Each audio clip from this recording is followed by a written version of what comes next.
On February 17th, we had an incident happens in Syria that sort of encapsulates why the Syrian people are rebelling. On that day, a minor traffic accident, a person who was the son of a shop owner in a traditional district in Syria, one of the bazaars called Midhat Basha. He was driving his car and apparently he parked in the wrong zone, or he honked his horn. So one of the security people, one of the traffic cops, in fact, in the area sort of yelled at him and sort of slapped him.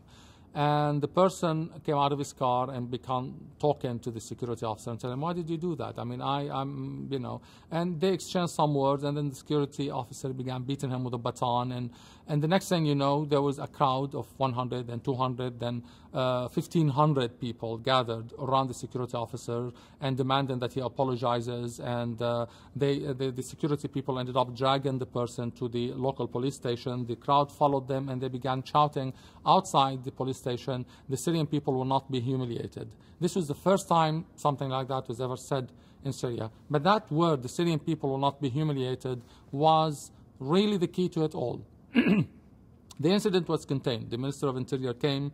He managed to convince the young person to come out, and he apologized to him in front of the entire crowd. And sort of the incident was contained, but it was the spark. It showed you, and it showed the Syrian people that they can actually scare the regime, that they can actually, despite their own fears of the security people, that the security people can be equally terrified when they see a huge crowd gather. And at the same time, the cries, the spontaneous cries, where the Syrian people will not be humiliated.